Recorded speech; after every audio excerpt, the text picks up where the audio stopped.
एक गांव में एक गरीब परिवार रहता था जिसमें बबली और बबली के माता पिता थे। वह बहुत गरीब थे। भाग्यवान, मैं काम पे जा रहा हूँ। ठीक है। भाग्यवान, अगर कोई काम मिला तो जरूर राशन ले आऊंगा। ठीक है। जो आप आते वक्त कुछ राशन ले आना, क्योंकि राशन पूरा खत्म है। कुछ ही चावल पड़े हैं जो आज दोपहर में खत्म हो जाएंगे।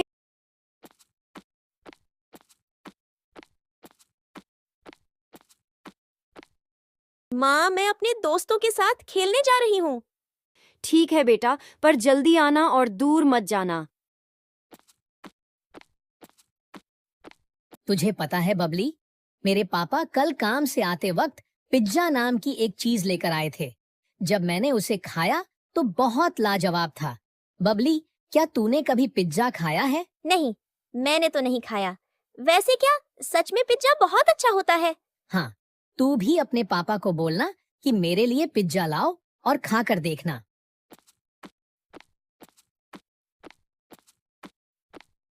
बबली अपने घर आई और अपनी माँ से आकर बोली, माँ, मुझे भी पिज्जा खाना है। बेटी, ये पिज्जा क्या होता है? माँ, एक मोटी सी रोटी के ऊपर सफेद चीज होती है, उसे पिज्जा कहते हैं। मैंने अपनी दोस्त से सुना, वो बता रही थी कि वह बहुत स्वादिष्ट होता है। आप पापा को बोलना कि वह लेकर आए। बेटा, हमें एक टाइम का खाना नसीब नहीं होता और तू कह रही है कि पिज्जा लाने।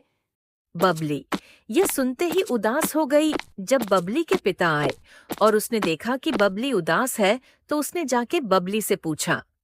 बबली ने अपने पिता को सारी बातें बताई। क्या हुआ बबली, तुम ऐसे उदास क्यों बैठी हो?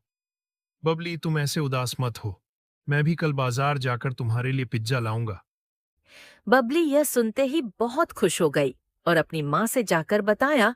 फिर बबली की माँ बबली के पिता से बोली, ये आपने उसे क्यों कहा? आप तो जानते हैं हमें एक टाइम खाना पूरा नहीं मिलता, तो आप उसे कहाँ से पिज्जा लिख दोगे? भाग्यवान, मुझे पता है, मगर मुझे उसे देखकर अच्छा नहीं लगा, इसलिए मैंने कह दिया। देखता हूँ कल कोई मजदूरी का काम सेठ से मांगूंगा। ठीक है, आप जाकर मुंह हाथ धो लीजिए, मैं खाना देती हूँ।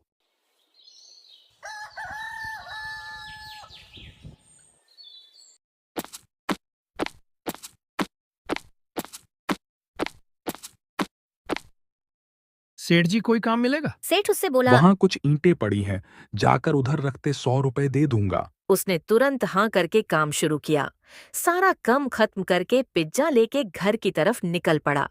लेकिन किस्मत में तो कुछ और ही लिखा था। जाते वक्त उसे एक बूढ़ी माँ मिली जो बोली, बेटा, कुछ खाने को दे दो, मैंने काफी समय से कुछ नहीं खाया। याद आया कि मैंने पिज्जा लिया था, वही मैं अम्मा को निकाल कर दे देता हूँ। वह पिज्जा अम्मा को देकर बबली के पिता घर की तरफ मन भारी करके घर लौटे। पिताजी, पिज्जा कहाँ है? आपने बोला था पिज्जा लाओगे। तभी बबली के पिता ने सभी कहानी बबली को बताई।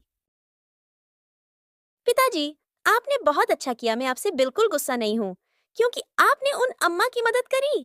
तभी दरवाजे पर दस्तक हुई। बबली के पिता ने दरवाजे पर जाकर देखा कि वही सेठ उसके घर आए हैं।